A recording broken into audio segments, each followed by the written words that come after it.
ओम श्री कुलदेवताय नमः. श्री स्वामी समर्थ.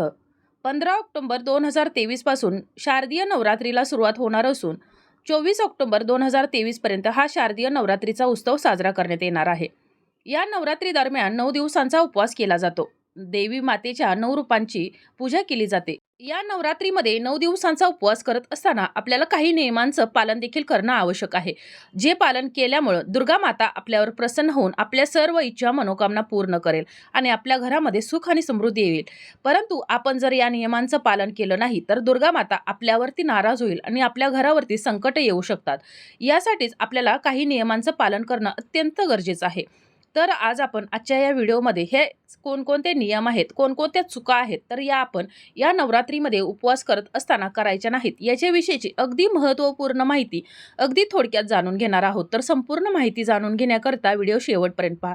त्याचबरोबर चॅनलवर जे नवीन आहेत त्यांनी चॅनलला सबस्क्राईब करा, जेणेकरून आपले येणारे नवनवीन माहितीमय आणि भक्तिमय व्हिडिओ तुमच्यापर्यंत पोहोचत राहतील. तसेच व्हिडिओ पाहत असताना व्हिडिओला लाईक करायला विसरू नका. तर पहिली जी चूक आहे ती म्हणजे नवरात्रीच्या काळामध्ये तुमच्या घरामध्ये जर तुम्ही अखंड दिवा लावत असाल तर या नवरात्रीच्या दिवसांमध्ये तुम्ही तुमचं घर रिकामं ठेवून किंवा दरवाजा बंद करून घराच्या बाहेर जाऊ नये. जर काही कारणास्तव तुम्हाला अचानक जर जावंच लागत असेल तर तुम्ही एखाद्या तुमच्या नातेवाईकाला किंवा एखाद्या ओळखीच्या व्यक्तीला तुमच्या घरामध्ये ठेवायचं आहे. परंतु काहीही झालं तरी देखील आपण आपले घर बंद करून रिकामे ठेवून आपण घराच्या बाहेर जायचं नाही. किंवा जर तुम्ही गेला आणि जर हा अखंड दिवा विझला तर तुमच्यावरती खूप मोठे संकट येण्याची देखील शक्यता असते आणि त्यासाठी आपल्याला ही विशेष काळजी घ्यायची आहे आणि ही चूक आपल्याला टाळायची आहे.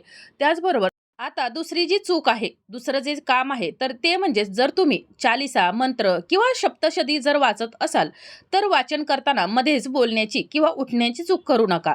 हे नकारात्मक शक्ती निर्माण करत असते आणि त्यामुळेच आपण हे जर वाचत असाल तर हे वाचन करताना काही जरी झालं तरी देखील आपण मध्येच बोलू नये किंवा उठण्याची चूक करू नये. यामुळे देखील लक्ष्मी माता, दुर्गा माता आपल्यावरती नाराज होऊ शकते आणि यामुळे देखील आपल्याला तिचा कृपाशीर्वाद प्राप्त होणार नाही आणि तुम्ही कितीही सेवा केली तरी देखील तुम्हाला याचं फळ मिळणार नाही. त्यामुळं अगदी मनापासून आणि मनोभावे आपल्याला हे वाचन करायचं आहे.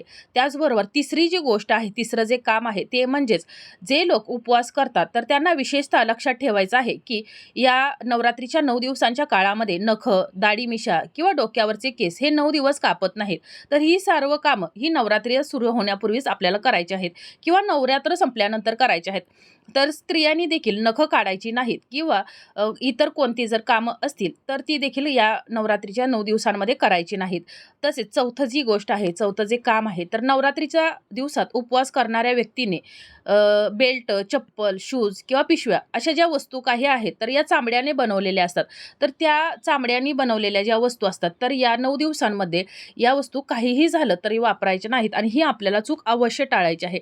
ही जरी चूक केली तरी देखील आपल्यावरती दुर्गा माता नाराज होऊ शकते आणि तिचा आपल्याला आशीर्वाद तर मिळणारच नाही, उलट आपल्या घरावरती संकट येण्याची शक्यता असते आणि आपण कितीही उपवास केला, कितीही व्रत केले तरी देखील आपल्याला याचं फळ प्राप्त होणार नाही.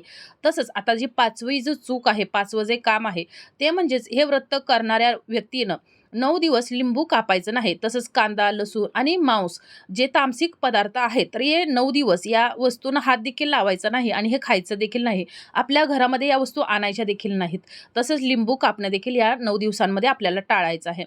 तसेच 6वी जी गोष्ट आहे, 6वं जे काम आहे जे आपल्याला या नवरात्रीत करायचं नाही तर ते म्हणजेच या 9 दिवस उपवास करणाऱ्या व्यक्तीनं घाणेरडे किंवा अस्वच्छ न धुतलेले कपडे काहीही झालं तरी चुकूनही घालायचे नाहीत. ही गोष्ट देखील टाळायची आहे. देवी मातेला स्वच्छता अतिशय प्रिय आहे. त्यामुळं आपण देखील स्वच्छ आणि टापटपीत या 9 दिवसांमध्ये राहायचं आहे आणि धुतलेले आणि स्वच्छ कपडेच आपल्याला या 9 दिवसांमध्ये परिधान करायचे आहेत. तसेच शक्य जर असेल तर आपण जास्तीत जास्त लाल रंगाचे कपडे घातले तरी देखील चालू शकतात, कारण देवी मातेला लाल रंग हा अतिशय प्रिय आहे. त्यामुळे आपण लाल रंगाचे कपडे घातले तरी चालू शकतात. तसेच 7वी जी आपलं काम आहे, जी चूक आहे तर ते म्हणजेच उपवासाच्या वेळी 9 दिवस अन्नधान्य आणि मीठ खायचं नाही. तुम्ही सैंधव मीठ जे आपल्याला दुकानामध्ये मिळतं उपवासाचं तर ते तुम्ही आणून खाऊ शकता.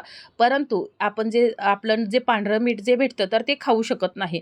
तसंच 8वं जे चूक आहे, जे काम आहे ते म्हणजेच आपल्या विष्णू पुराणात असं सांगितलं आहे की नवरात्रीमध्ये दिवसा झोपायचं नाही. त्यामुळं आपल्याला या नवरात्रीमध्ये काहीही झालं, कितीही झोप आली तरी देखील आपण या नवरात्रीमध्ये दिवसा झोपायचं नाही, दिवसा झोपणं टाळायचं आहे. त्याचबरोबर आपण झोप जर येत असेल, तर आपण देवाची एखादं पुस्तक वाचायचं किंवा इतर कोणत्याही गोष्टीत आपलं मन रमवायचं आहे, परंतु झोपणं आपल्याला टाळायचं आहे. तसेच या नवरात्रीच्या 9 दिवसांच्या काळामध्ये जी 9वी चूक आहे, ती म्हणजेच अ, ह्या नवरा-बायकोनी जे पुरुष आणि स्त्रियांनी ब्रह्मचर्याचं पालन करायचं आहे आणि याची देखील दोघांनीही विशेष काळजी घ्यायची आहे. तसेच 10वं जी काम आहे आणि 10वी जी चूक आहे, म्हणजे ती म्हणजेच हा उपवास करत असताना काही लोकांना तंबाखूचं सेवन करायची सवय असते. ते तंबाखू खात असतात. तर हे देखील आपल्याला या नवरात्रीच्या काळामध्ये टाळायचं आहे. काहीही झालं तर तंबाखू खाणं किंवा जे असे काही पदार्थ असतात, की आपल्याला खायचे नसतात, तर ते देखील खाणं टाळायचं आहे. असं जर केलं तर देवी मातेचा उपवास तुम्ही कितीही केला किंवा देवी मातेचं व्रत कितीही केलं, तरी देखील तुम्हाला याची फलप्राप्ती होणार नाही. आणि हे उपवास करत असताना आपण आपल्या गादीवरती किंवा या पलंगावरती झोपणं टाळायचं आहे. आपण खाली चटई अंथरून चटईवरती झोपायचं आहे.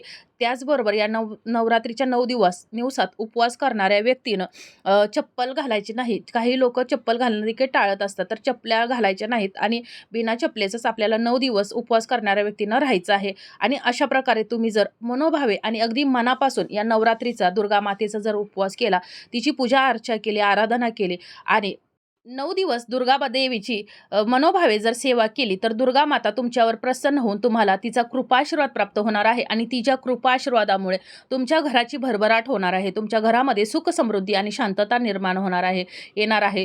तसंच तुमच्या घरामध्ये कधीही कोणत्याही गोष्टीची कमतरता भासणार नाही. तुमचं घर सदैव धनधान्याने भरून राहणार आहे. तसेच कोणत्याही गोष्टीत तुम्हाला कमतरता भासणार नाही आणि त्याचबरोबर तुमच्या घरामधील जे बाकीचे सदस्य आहेत, तर त्या लोकांना देखील याचा फायदा नक्कीच होणार आहे. तर यासाठीच तुम्हाला या नवरात्रीचा उपवास करताना जे मी तुम्हाला आज सांगितलेल्या ज्या चुका आहेत, ज्या 10 चुका आहेत, जी 10 कामं आहेत, तर ती तुम्हाला अवश्य टाळायची आहेत. या जर चुका टाळल्या, तर दुर्गा मातेचा आशीर्वाद तुमच्यावरती कायमस्वरूपी राहणार आहे आणि तिच्या कृपेने तुमचे सर्व गोष्टी या मंगलमय होणार आहेत. तर अशा प्रकारे आपली आजची ही माहिती, आजचा हा व्हिडिओ तुम्हाला कसा वाटला हे कमेंट करून जरूर कळवा. माहिती आवडली असेल तर व्हिडिओला लाईक करा. चॅनलवर जे नवीन आहे त्यांनी चॅनलला सबस्क्राईब करा. त्याचबरोबर हा व्हिडिओ जास्तीत जास्त शेअर करा, जेणेकरून ही महत्त्वपूर्ण माहिती सर्वांजवळ पोहोचेल आणि याची पुण्यप्राप्ती तुम्हालाच होईल.